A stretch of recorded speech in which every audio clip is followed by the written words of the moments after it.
मतलब घर की ही राशन पानी से पूरा परिवार चल जाता था। ठीक ऊपर पे हमको एक हिरन दिखाई दिया है। माँ का मैया भी तैयार हो चुका है और 1952 के आसपास एक मूवी बनी थी यात्रिक करके, पारिस्थितिकी तंत्र में गड़बड़ी आने की वजह से। तो आज सुबह सुबह जैसे बाहर निकले तो सामने का माहौल देखिए कितना प्यारा सा हो रखा है और बर्फ से ढकी हुई चोटियां गजब की दिखाई दे रही हैं। सूर्यदेव भी प्रकट हो चुके हैं और माँ भी लगी हुई है सफाई वगैरह करने पे और पप्पा जी यहाँ पे लगे हुए हैं क्यारियों में कचरा कुचरा उठाने में, कबाड़ कुबाड़ उखाड़ने पे।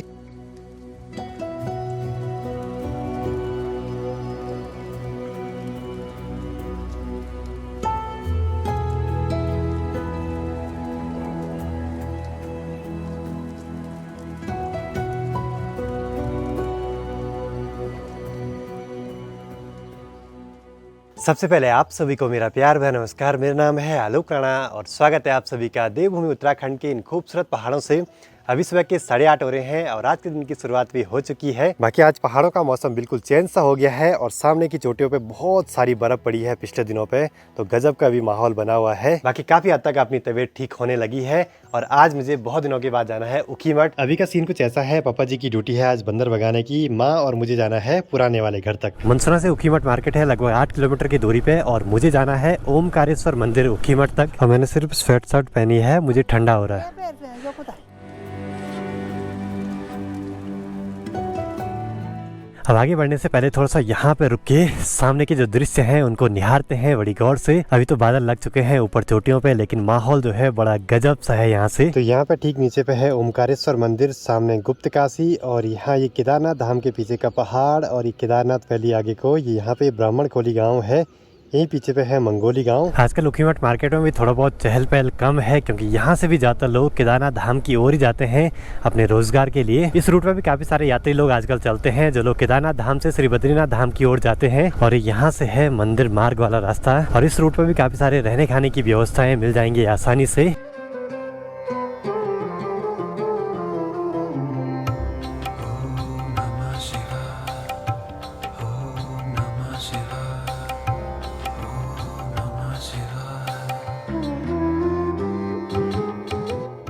अभी यहाँ ओमकारेश्वर मंदिर ऊखीमठ में भी अच्छे से दर्शन कर लिए हैं और यहीं पे भगवान केदारनाथ जी और भगवान मद्मेश्वर जी की शीतकाल में पूजा अर्चना की जाती है। यहीं पे भगवान श्री कृष्ण जी के पौत्र अनिरुद्ध तथा बाणासुर की पुत्री उषा का विवाह भी हुआ था और बहुत ही सुंदर सी लोकेशन पे ये मंदिर यहाँ पे स्थित है। और कुछ दिनों में यहाँ से भगवान मद्मेश्वर जी की डोली भी अपने धाम मद्मेश्वर के लिए प्रस्थान करेगी, तो उस यात्रा में भी हम जरूर से शामिल होंगे। और ये जगह है महाराजा मानधाता जी की तपस्थली और यहीं पे भगवान भोलेनाथ ने उनको ओमकार स्वरूप में दर्शन दिए थे, जिस वजह से यहाँ का नाम ओमकारेश्वर पड़ा। और मंदिर के आसपास पुराने कुछ ऐसे घर थे जो कि अब बहुत कम बचे हुए हैं। और 1952 के आसपास एक मूवी बनी थी यात्रिक करके, उसमें ओमकारेश्वर मंदिर ऊखीमठ और आसपास का एरिया भी दर्शाया गया है। उस टाइम यहाँ पूरे पुराने जमाने के घर थे पठाली वाले। और इस मंदिर पे देखिए कितनी सारी कलाकारियां बनाई गई हैं, पत्थरों पे उकेरे हुए हैं सब चीजें, तो बहुत ही गजब का माहौल है। सोचे उस जमाने में कैसे ये सब चीजें बनाई होंगी।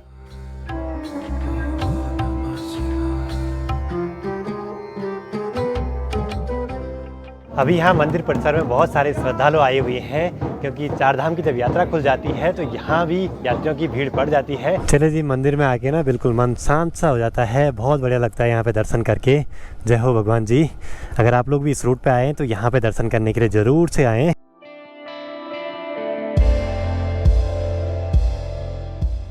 तो घर की ओर आगे बढ़ते हुए अभी मैं इन चीड़ के जंगलों के बीच में रुका हुआ हूँ और यहाँ से ठीक नीचे एक संगम दिखाई दे रहा है जो कि है मधुगंगा और मंदाकिनी नदी का। मधुगंगा जो कि यहाँ मद्मेश्वर वैली से आ रही है, मंदाकिनी नदी जो सामने केदारनाथ वैली से आ रही है। और आजकल यहाँ चारों ओर जंगल में ना बिल्कुल हरियाली सी छाई हुई है। आप लोग भी अगर उत्तराखंड आते हैं तो आपको आजकल ऐसे खूबसूरत से नज़ारे, खूबसूरत से झरने, नदियाँ वगैरह आसानी से दिखाई देंगे।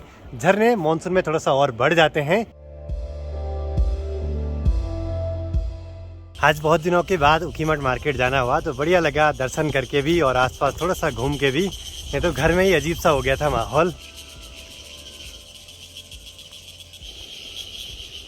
और यहाँ पे माँ का मैया भी तैयार हो चुका है और जो कि आता है काम खेतों से खरपतवार निकालने के। कब से लगाएंगे इसको? बारिश बंद होगी तब लगाएंगे मैया खेतों में। चारों ओर से बादल गिरने लगे हैं, थोड़ी देर में शायद मौसम गड़बड़ हो जाए।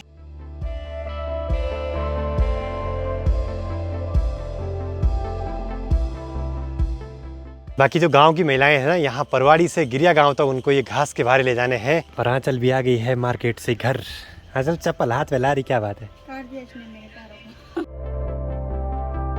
और अभी बाहर देखिए चमचमाती हुई धूप लगी हुई है। बाकी माँ यहाँ पे चाय भी ले आई है। और ठीक गुप्तकाशी के नीचे इस जगह पे देखिए भयंकर जाम लगा हुआ है। माँ की नजर वहीं लगी रहती नहीं।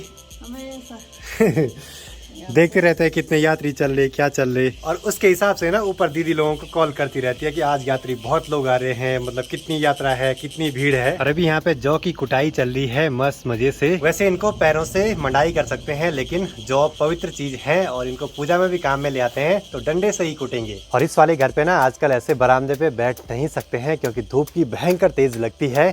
और नए वाले घर पे सेम उल्टा है। खैर हर जगह के अपने अपने फायदे और नुकसान हैं। कहीं कुछ चीज़ें अच्छी तो कहीं कुछ चीज़ें खराब हैं।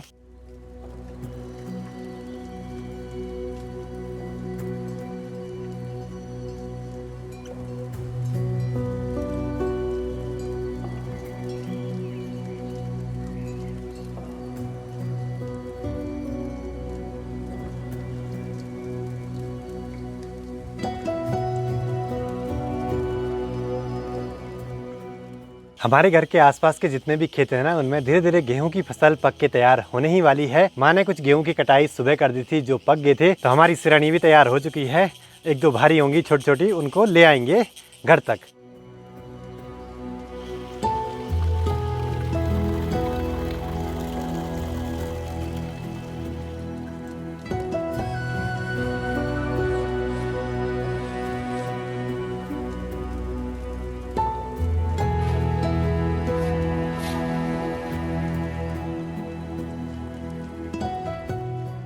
दोस्तों हमने हल लगाने के लिए कोई जानवर रखा है, उसने अच्छे से हल लगाया है। यहाँ देखिए, अगर कोई बंजर खेत हो ना, उसमें सुअर लगा दिए जाए दो चार, ऐसे हल लगा देंगे, न तो मशीन की जरूरत पड़ेगी न बैलों की। यहाँ तो हमारी जो गेहूं की फसल है वो बिल्कुल अभी हरी सी है, कुछ ही वालियाँ पीली हुई हैं।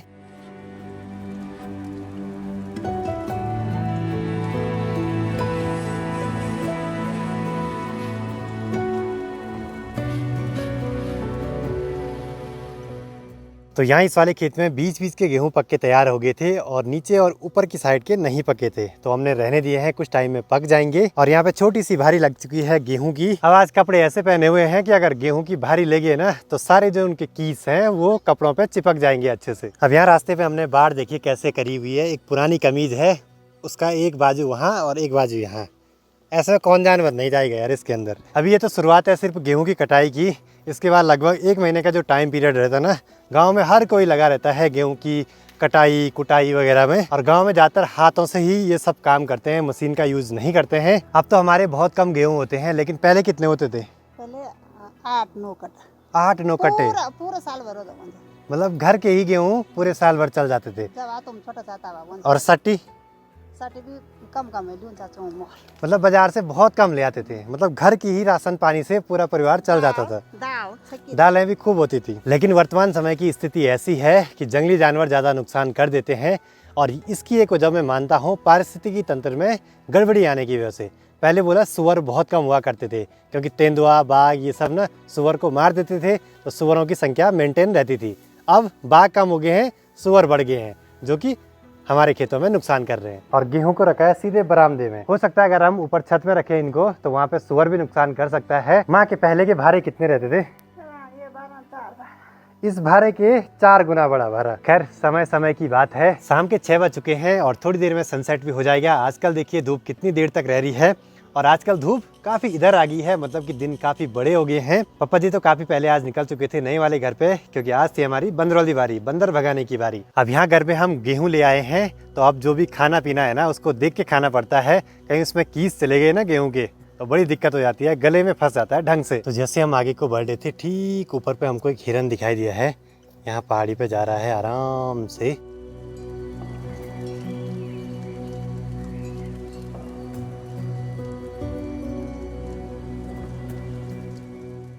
देखिए जी, सामने की पहाड़ी का रंग भी सेम है और जंगली जानवरों का रंग भी सेम रहता है। तो फिर जो जंगली जानवर हैं बड़ी मुश्किल से दिखाई देते हैं। और शाम होने के बाद ना सामने की बर्फ से ढकी हुई चोटियों से बादल पूरे गायब से हो जा रहे हैं और रात के टाइम पे चौखंबा पर्वत और आसपास की पहाड़ियाँ बहुत ही गजब की चमकती हैं चांदनी में। आज कोशिश करेंगे नाइट फोटोग्राफी का, देखते हैं कैसी आती हैं। और जैसे यहाँ घर पे पहुंचे ना तो पप्पा जी लगे हुए हैं अपने कपड़ों पे प्रेस करने पे। अगर मौसम रात तक साफ हुआ तो आपको पहाड़ों के चांदनी में चमकते हुए पहाड़ दिखाई देंगे। नाइट फोटोग्राफी ड्रोन पे बहुत बढ़िया तरीके से होती है।